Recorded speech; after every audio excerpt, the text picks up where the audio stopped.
Oi, gente. Sou Patrícia Lins, psicanalista, e esse é o meu canal no YouTube. E hoje a gente vai falar sobre ciúme, um drama para muitas pessoas. Bom, vamos começar com a psicogênese. Em que bases normalmente se estrutura o ciúme? A primeira coisa é que os sinais do ciúme costumam aparecer nas relações mais íntimas, relações marcadas pela inquietude, pela instabilidade emocional, relações tumultuadas. Normalmente, quando nós nos apaixonamos, nós somos envolvidos por um certo brilho no olhar. Vem aquela euforia, aquela alegria, o desejo de ver, tudo é novidade. E essa novidade normalmente é confundida com uma intensidade. E aí a gente ouve muito comumente o discurso: sou intenso, só me dou por inteiro, não aceito migalhas. Para estar comigo, tem que estar plenamente. Só que relação alguma se sustenta ao longo do tempo, e aqui a gente está falando de relacionamentos duradouros, à base da paixão. A paixão acaba. Ela pode até, durante um relacionamento duradouro, reiniciar outras vezes, esse fogo da paixão de tempos em tempos ressurgir. Mas o que sustenta uma relação duradoura não é nem o amor, mas a boa convivência. E a boa convivência, ela se estabelece com a resolução de conflitos.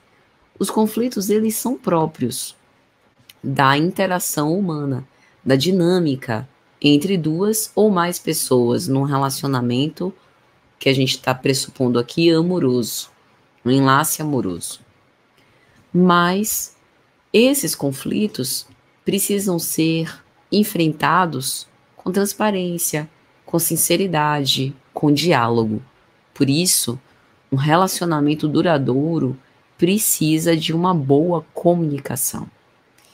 Então, com todo o respeito a esses vídeos que a gente vê pularem na internet sobre sinais que ele está me traindo, sinais que ele está afim de mim, sinais que ele me ama de verdade, o que que eu faço quando ele demora de responder, o que que eu faço quando eu tenho uma crise no relacionamento e etc., podem ser resolvidos com uma conversa.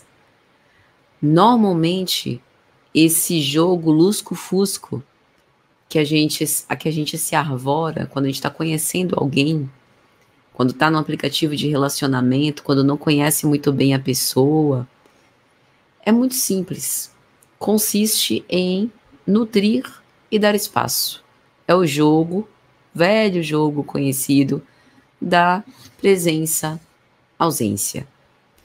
Só que quando a gente já conhece a pessoa, já sabe mais ou menos como lidar, o que que ela gosta, o que que ela não gosta tanto, normalmente a gente fica com uma tensão de sempre agradar e de ter o controle sobre o que vai acontecer. E é aí que a gente se frustra, porque no amor, embora a gente possa ter um campo de probabilidades, tem chance de 57% de dar certo, não há como garantir, não há garantias no amor.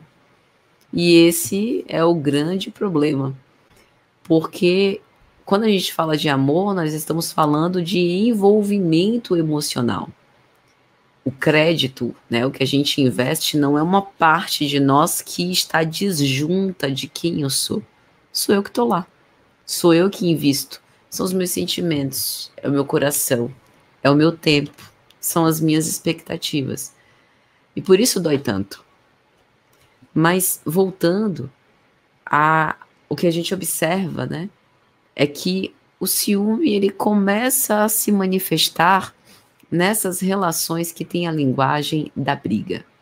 Se a paixão não se sustenta ao longo de uma relação duradoura, vai chegar num ponto blasé.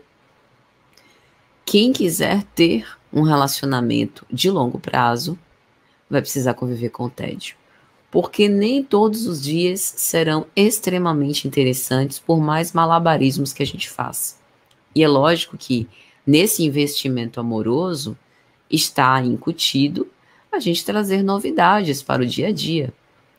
Não estou falando apenas das peripécias no âmbito sexual, mas principalmente das novidades dos assuntos. E por isso, o respeito à liberdade individual e a construção da nossa subjetividade enquanto estamos no enlace amoroso é tão importante. E a gente vai abordar lá no fundo do vídeo, lá no finalzinho do vídeo, como terapêutica, como proposta de enfrentamento do ciúme. Porque no ciúme tem uma ideia de que eu e o outro somos um e a gente se dissolve e forma uma coisa assim, meio que juntada, soldada. Isso não existe. Porque a gente não deixa de ser sujeito, nem gostando demais da outra pessoa. Então, a gente precisa se acostumar, se a gente quiser um relacionamento a longo prazo, a altos e baixos, momentos de mais entusiasmo e de desânimo, enfrentar situações adversas e aprender a lidar com essas situações adversas, às claras, colocando os pontos à mesa, esperando o tempo mais propício, o melhor momento para falar, nem sempre quando os ânimos estão exaltados, porque normalmente a gente fala o que não gostaria de dizer. Então, normalmente o ciúme aparece nessas relações tumultuadas em que há um desejo de poder, um desejo de controlar, de exercer domínio sobre o outro. E aí, provavelmente, isso vai gerar reações inflamadas na pessoa que está tentando ser controlada e o conflito aparece. A base daquele que sente ciúme é uma insatisfação constante. Normalmente essa insatisfação começa em si. Sou insatisfeita comigo, não consigo me autorizar no meu desejo e por isso, nos relacionamentos que eu estabeleço, eu transfiro, eu projeto a minha insatisfação, porque eu estou tentando atender necessidades emocionais que eu sou responsável de satisfazer-me, de cultivar o meu prazer das mais variadas formas, dos mais diversos jeitos, e estou outorgando ao outro que realize isso para mim, sendo que o outro não faz normalmente a mínima ideia daquilo que eu gosto, daquilo que eu quero, daquilo que faz brilhar os meus olhos. No melhor dos casos, com o tempo, ele vai aprendendo, tateando, pisando em muitos ovos, saber aquilo que me agrada e aquilo que não me agrada. Essa insatisfação constante é reflexo de uma baixa autoestima. Autoestima construída com base em aceitação, confiança e segurança pessoal. Por isso, por trás do ciúme, geralmente está uma grande insegurança. E aí eu crio diversas estratégias para poder sentir-me segura na relação com o outro. Porque imagine, eu já sou para mim mesmo uma caixinha de surpresas. Normalmente o ciumento não se desvendou, não se conheceu, sabe pouco sobre si, implica-se pouco em si mesmo. Imagine o outro. É uma caixinha de surpresas ao quadrado. E aí, para que eu possa lidar, normalmente eu manipulo. Normalmente eu faço alguns artifícios para tentar controlar. E aí a gente chega na falta de confiança. Porque, observe, não é deliberei conscientemente criar essas estratégias para poder me fazer segura. Isso vai surgindo. Eu vou criando isso de uma forma inconsciente para que eu possa confiar. Mas o outro sente como falta de confiança. Porque quem confia não está com os olhos o tempo todo querendo vigiar. Não fica 100% do tempo stalkeando. Quem faz isso normalmente tem um pressuposto de que algo não anda bem. Tem uma prevenção negativa. E aí, o que acontece? O inseguro normalmente faz uma lista de exigências. Não pode isso, não pode aquilo. Quando estiver comigo, não pode curtir foto de mulher. Quando a gente andar na rua, não pode andar para o lado, só pode olhar para baixo.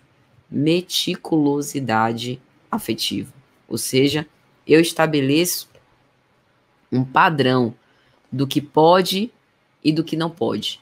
Daquilo que eu fui construindo ao longo do tempo e que se iniciou e se consolidou nas relações parentais, do que eu entendo, do que eu interpreto como é amor e não é amor. Então, estava comigo e olhou para o lado, não é amor. Estava comigo e curtiu a foto de outra pessoa, não é amor. É traição, é deslealdade, porque escapou. Investiu desejo para fora da relação. Será? Porque esse pensamento é um tanto quanto hipócrita. Porque veja bem, nós estamos querendo nos fazer o olhar do outro. Ou seja, a gente imagina que o outro, desde quando estabelece uma relação conosco, só tem olhos para nós. Mas a gente esquece das inúmeras funções que esse outro exerce. Esse outro é um sujeito que trabalha, então ele exerce uma função profissional. Esse outro veio de uma família, então ele exerce uma função familiar. Esse outro tem relações de amizade. Esse outro circula pela via pública e se defronta com muitos outros sujeitos que despertam nele sensações, sem necessariamente que haja uma prevenção. Ou você passa na rua e vê uma pessoa com uma estética que lhe agrada e não admira, ainda que não haja intenções de sua parte de interagir e de ter necessariamente um enlace amoroso. Mas a gente reconhece a outra pessoa, as suas características e vê o que nos apraz ou não. Então, a meticulosidade afetiva é exatamente esse modo de operação em que eu crio padrões onde eu estabeleço o que é amor e o que não é amor. E isso necessariamente impõe ao outro restrições de liberdade. Então, exige-se constantes provas de amor. E quanto mais se adere a essas exigências, pior a situação fica. Porque para quem lida com o ciumento, a melhor forma de lidar é não aderir, não acatar às exigências. Porque é uma escalada sem fim.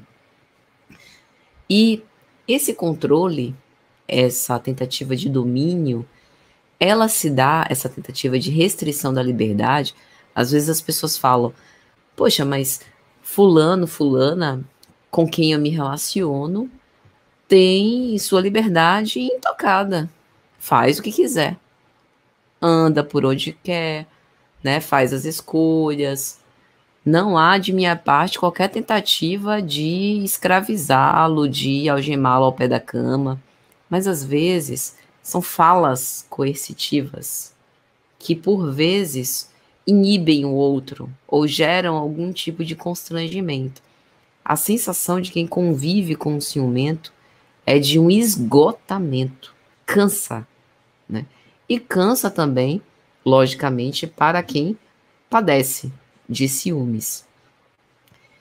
Normalmente há presunções de ameaça relacionada a coisas inofensivas, né? Tem uma psicanalista brasileira, Ana Sui, que ela fala algo com muito acerto, que no delírio de ciúme, tudo se torna signo de traição. olhou, curtiu, virou, né? Conversou, fez alguma coisa. E muitas vezes são coisas inofensivas. O que há, na verdade, é uma projeção. Eu, no meu delírio, projeto que ao olhar, a pessoa sentiu tal coisa, deseja tal coisa, intenciona tal coisa. Só que quem sabe é o próprio sujeito. E não podemos esquecer que cada um de nós temos a nossa individualidade e a nossa própria vida, antes, durante e após o relacionamento. Mas quem age desse modo normalmente crê não merecer atenção, carinho e amor. Mas nem sempre isso se apresenta de uma forma clara. O que eu quero dizer? Normalmente, por ter aprendido a amar, tendo que lidar com a experiência da perda, isso fez com que esse sujeito ciumento se tornasse inseguro e se sentisse insuficiente e não pudesse conviver com a ausência. Às vezes, o ciumento tem a impressão de que não consegue ter uma experiência saudável de solitude, de solidão. Mas a realidade é que a ausência do outro torna uma ameaça, como se fosse sinônimo de não amor. Se o outro não está jungido a mim, ao meu lado, logo não me ama. Por quê? Porque provavelmente viveu experiências de abandono ou esteve constantemente sob ameaça de abandono. Às vezes nem factual. Não, mas meus pais foram absolutamente presentes na minha infância. Às vezes por uma fala, se fizer tal coisa, não vou gostar mais de você. E normalmente essa insegurança se traduz com a busca de compensações e gratificações para que eu justifique, para que o outro se mantenha ao meu lado, para que eu dê provas, para que eu dê garantias, para que eu mostre as minhas habilidades e competências e as vantagens de ter um relacionamento comigo. E aí vem o imenso medo de perder. Às vezes, por culpa. Perdi porque fui incapaz. Me traiu porque encontrou fora o que não encontrou dentro. Porque fui insuficiente. Né? Perder a presença do outro, estar fora dessa relação, é um atestado de incompetência afetiva. Porque cresci achando que eu deveria me fazer merecedora do amor.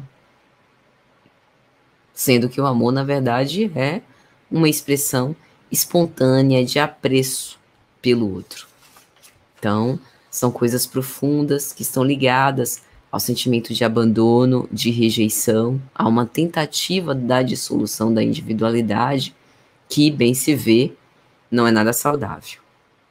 E o que a gente pode fazer para enfrentar o ciúme?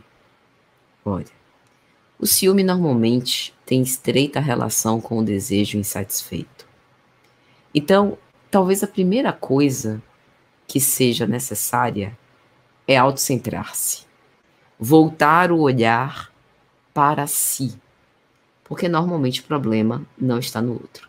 É possível que o ciúme também surja de relações desiguais, desproporcionais, em que eu me dou e o outro não tanto, e isso vai gerando insegurança. Mas o que nos levou a estabelecer esse tipo de relacionamento desigual?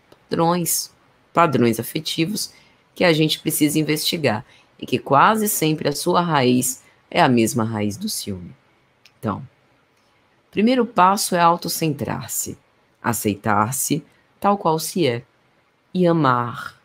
Porque amar, se a gente pode colocar assim, como o que eu faço para que a outra pessoa se sinta bem ao meu lado, tratá-la bem, mas não de uma forma artificiosa como adulação.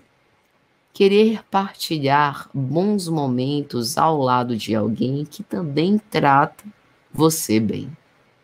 E para isso, eu preciso saber o que me faz bem. Como eu vou escolher alguém que me trate bem se eu não sei o que me faz bem? Consegue perceber?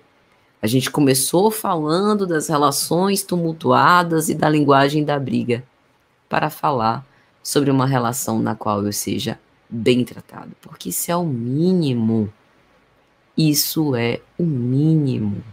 Então, autocentrar-se é o primeiro ponto, porque aí eu não vou mais ficar preocupada em vigiar o que o outro tá vendo, tá curtindo, tá fazendo, tá pensando.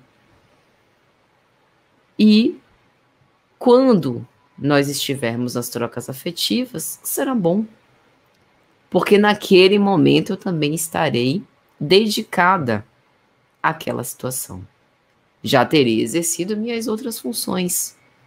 Não idealizarei quem quer que seja. Não tem príncipe encantado nem princesa encantada da Disney em relacionamento amoroso real nenhum. Relação amorosa real é desilusão após desilusão.